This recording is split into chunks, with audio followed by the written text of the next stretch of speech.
Hello, good morning, students. Now, today we have start new chapter, the chapter number 7, class 11th history. The name of chapter changing cultural traditionals. Basically इस chapter में बेटा हम क्या discuss करेंगे, specially जो after the time period start the modernisation, specially in the reference to the Europe continent, कैसे वहाँ पे चेंज हुए बेटा, जो उनका कल्चरल था, एक्टिविटीज़ थी, there will be the change. Writing वहाँ पे डेवलपमेंट हो चुका था, मॉन्यूमेंट्स वहाँ पे डेवलपमेंट हो चुके थे, और वहाँ पे अर्बनाइजेशन का भी इंडस्ट्रियलाइजेशन जब होगा तो वहाँ पे अर्बनाइजेशन भी स्टार्ट हो जाएगा। So that the reason so many factors to responsible they bring to change in their traditionals. All the round we look seen in this chapter, there politically, socially and culturally there will be the change, और ये सारे change बेटा जो आए वहाँ पे उनके base पे यूरोप में, स्पेशली इंग्लैंड में और अदर कंट्रीज़ में कैसे वहाँ पे चेंज आए, सोसाइटी में कैसे चेंज आए। एंड वी हैव एक न्यू थिंग इज़ रेनेसांस, पुनर्जन्म। रेनेसांस वहाँ पे कैसे डेवलप हुआ, लोगों ने कैसे अपने आप को वापस अवेक किया, वापस से एक एनर्जी के साथ, एक न्यू थिंकिंग के साथ अपने आप को डेवलप किया। So all this thinking in this chapter. So first of all we have discuss sources. So in this chapter we have basically sources in all out, like archaeological sources we help, and also the literacy sources. So there is a lot of materials to form of the documents, बहुत सारा हमें document के form में बेटा material मिलेगा। Printed books मिलेंगी, paintings मिलेंगे, sculptures मिलेंगे, बिल्डिंग्स मिलेंगे, textiles etcetera. Many of these are the prized in the archives, वहाँ पे आर्चीव्स में उनको बेटा सुरक्षित रखा गया, आर्ट्स गैलरीज में, म्यूजियम में, इन स्पेशली यूरोप एंड अमेरिका में। नाउ अब यहाँ पे बेटा हमें एक पर्सन के बारे में पहले हम थोड़ा पढ़ेंगे, जैकब बुरकाहट। ठीक है, अब इन्होंने क्या पॉइंट ऑफ व्यू रखा अबाउट टू रेनेसां। ठीक है, सो जो नई थिंकिंग बना रेनेसां, ठीक है, what is the meaning of Renaissance we will be discussing later on. ठीक है, बेसिकली इसका मीनिंग होता है बेटा रीबर्थ। ठीक है, जो वर्ड है रेनेसांस, इसका लिटरली मीनिंग होता है रीबर्थ। ठीक है, सो जैकब बुरकाहट, अब इनका टाइम पीरियड है बेटा 1818 to 1897। Was the Swiss scholars, Swiss that means Switzerland. ठीक है, स्विट्ज़रलैंड के स्कॉलर्स थे, and from the universities of the vessels of Switzerland. To him the politics, अब देखिए इनके पॉइंट ऑफ व्यू से बेटा politics was not the centre concern in the history writing. What is the main concern about to history, हम history क्यों लिखते हैं बेटा, हिस्ट्री में किस चीज़ को इंपॉर्टेंस देते हैं, क्या हम सिर्फ पॉलिटिकल इश्यूज़ को, पॉलिटिकल जो भी डील्स होते हैं, रिलेशंस होते हैं, क्या हम उन्हीं को सिर्फ हिस्ट्री में इन्वॉल्व करेंगे? That is not right. History में बेटा आप सारी चीज़ को लेंगे, जितने भी एस्पेक्ट्स होते हैं, like politically, economically, socially, culturally, सारे एस्पेक्ट को आप इन्वॉल्व करते हैं किसी भी हिस्ट्री के टॉपिक में। सो यहाँ पे इन्होंने जो जैकब बुरकाहट ने सबसे पहले पॉइंट ऑफ व्यू किया कि आप सिर्फ पॉलिटिकल्स या पॉलिटिक्स को, ठीक है, related to the foreign deals होते हैं या जो फॉरेन रिलेशंस होते हैं आपके, या जो लीडर्स जो करते हैं, आप सिर्फ उन्हीं को अपनी हिस्ट्री में इन्वॉल्व ना करें। दैट हिस्ट्री, अब उनके अकॉर्डिंग बेटा, that according to the Jacob Burckhardt, what is the history? So history was also the concern with the culture as with the politics. तो वो कह रहे हैं कि आप कल्चर को भी उसके अंदर इन्वॉल्व करें। अब बेटा इन्होंने एक बुक लिखा, in his book the civilisation of the Renaissance in Italy. अब ये सबसे इंपॉर्टेंट है बेटा, जो रेनेसांस का हम कॉन्सेप्ट पढ़ेंगे, या जो ये रीबर्थ हुआ सबसे पहले specially in the Europe continent में, तो वहाँ पे बेटा एक कंट्री है इटली, और इटली में सबसे पहले स्टार्ट होता है रेनेसांस। सो उनका बुक भी है the civilisation of the Renaissance in Italy.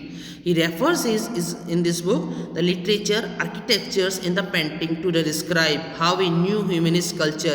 अब इस बुक में उन्होंने ये डिस्क्राइब किया कि कैसे एक कल्चर डेवलपमेंट होगा, humanist culture had the followed in to the Italian towns. Italy के जो शहर हैं वहाँ पे कैसे एक ह्यूमनिज्म डेवलपमेंट हुआ बेटा, and towns from the 14th century to 17th century, that is the important timeline। Renaissance का जो टाइम पीरियड है बेटा 14th century to 17th century, country है बेटा इटली, और यहाँ पे मेंशन किया है जैकब बुरकाहट ने, और the civilisation of Renaissance there book name. He also wrote the development of the new beliefs of his the culture has the man of that age was capable of the making his own decisions and developing his skills as an individuals. He further wrote, the man was the modern in the matters of the thinking in the contrast to the medieval man whose the thinking was controlled by the church. ठीक है, because you know after the decline of Roman empire, जब आपने previous chapters जब पढ़े थे तो बेटा Europe continent में जब वैन द 7th सेंचुरी के आसपास बेटा इस्लाम भी इमर्ज हो गया था, एक न्यू रिलीजियस, और क्रिश्चियनिटीज़ भी अपने आप में डेवलप हो रहा था, बेजेंटाइन एम्पायर बन गया था, दे प्रमोट द क्रिश्चियनिटीज़। तो पूरे यूरोप कॉन्टिनेंट में बेटा almost 12th to 13th century church का इम्पैक्ट बहुत ज़्यादा आ गया था। You know the 3 orders in the previous chapter जब हमने देखा बेटा, तो कैसे वहाँ पे नॉबिलिटीज़, क्लर्जी और पीजेंट एक अलग ही कैटेगरीज बन गई थी। So in the all the Europe एक इस टाइप का क्रिश्चियनिटीज़ वहाँ पे डेवलप हो चुका था बेटा। अब उसी बेस को बना के इस चैप्टर को आपको बताया गया है कि कैसे उस चर्च के इम्पैक्ट से सोसाइटी में चेंज आया और कैसे यहाँ के कल्चर एक्टिविटीज़, यहाँ की जो ट्रेडिशनल थी, there will be the change, और कैसे लोगों ने उस चर्च के इम्पैक्ट को कम किया और अपने आप को वापस रिबर्थ किया। So all this thinking we have discuss in this chapter. Now, the first point, change that occurred in the Europe between the 14th century and the 17th century AD.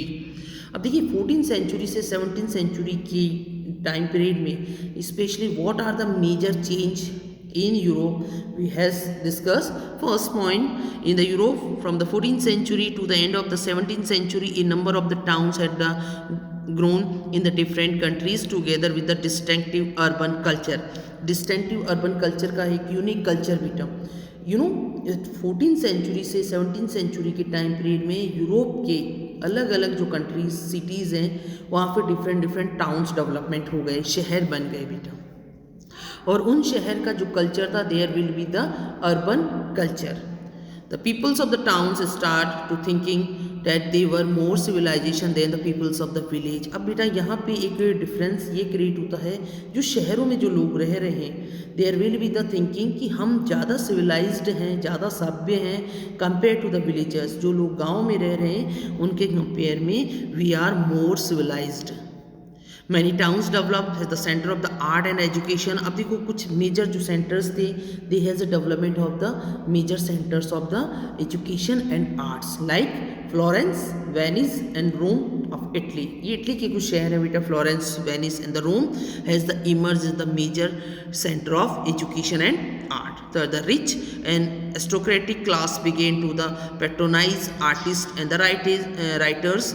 The rich and the aristocratic class began to the patronize. उनको बेटा protection दे रहे हैं, उनको अपने यहाँ पे रख रहे हैं, आर्टिस्ट को, आर्किटेक्चर्स को, and they promote it. The invention of the printing press made the books. अब देखो प्रिंटिंग प्रेस का इन्वेंशन हो गया था, उसके बाद बेटा books and the other printed materials easily available, वो उनको और ईजिली अवेलेबल होने लग गया।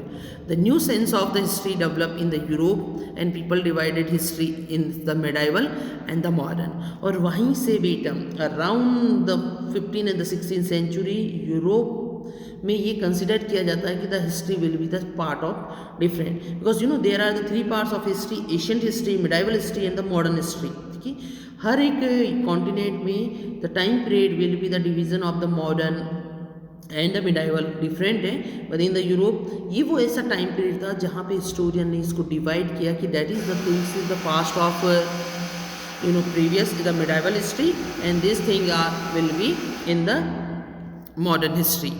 The development of the science and the geography broke all the traditional nations of the church, like the earth was the center of the solar system and Mediterranean Sea was the center of the world.